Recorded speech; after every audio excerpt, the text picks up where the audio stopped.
Let's talk science. Get down in the comment section. Tell me your thoughts on the performance of Benavidez and Tank. And also hit that like button and turn on the notification bell so that way when I release the real breakdowns, we can really talk science for real. Now, with both predictions on the night, Benavidez and Tank, I was pretty confident with Tank, and not with Tank. I was pretty confident with Benavidez, and I was very confident with Tank because Tank is one of those fighters that if I do a prediction for, I'm generally gonna do pretty damn well with my outline of how everything is gonna go because I just understand their game. Same thing with Uwe and same thing with Loma. It's a few fighters I know their game a little bit too well. The only caveat with Tank is that he's such an improvisational artist. So even if he comes with a game plan, the execution is going to vary and change and mold according to the variables he sees in there.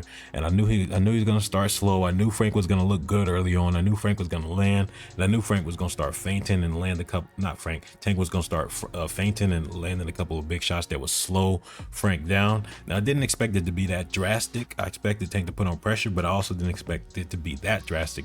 A lot of stuff was like exaggerated, but it was generally how I expected it to go.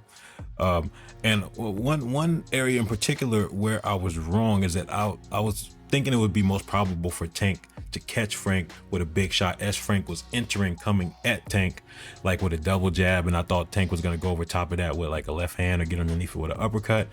But really what happened was kind of the opposite, where Tank was backing Frank up, and Frank really didn't come forward much. And a fight scientist down in the comment section, Kyle Weathersby, he mentioned that on the pre-fight breakdown, and he said something about Tank beating up Frank and then catching him going back. And I was like, at the time I was like, oh, that's interesting. I could see that, but I stuck with my guns. But it turned out that, yeah, he backed him up and he eventually caught him on the exit. That's what was happening here. He was backing Frank up against the ropes. Frank was slowing down from all the pressure. This uppercut right there, that rocks him. He's out on his feet, and then boom, he's trying to exit range, but he's zombified, and then at that point it's over. So yeah, that was a good comment and breakdown from Kyle Weathersby. And Frank was in the corner trying to escape, trying to exit range, and that's where he got knocked out. Now let's talk Benavidez. There's a lot of interesting stuff to talk about in that performance too, because he did amazing in those first 6 rounds. But I personally think he gassed out the way he did for 2 primary reasons. For one, he had an opponent that didn't slow down after his onslaught, because normally people, when they get in there with Benavidez, they start to break down pretty fast under the pressure of Benavidez, and they start slowing down, and then he starts speeding up. And yeah, it's like a snowball effect, but he didn't really get too much of that because Volstik is he's very durable, and Benavidez is going to be in there with some big dudes at 175, so that's going to be more common. He's going to have to learn how to pace based off of that, because he's not going to be able to break people down as well as he was at 168. But that also shows just how durable Volstik is and how much of a monster Benavidez is, because Benavidez broke him down and got him out of there.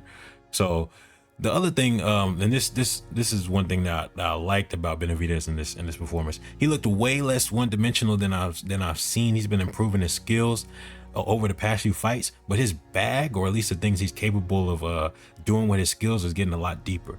And he was moving his head a lot this fight, and it's not like he wasn't moving his head before, although in some of those fights, even some of his past few fights, he was kind of like a heavy bag walking forward that would punch you in the face.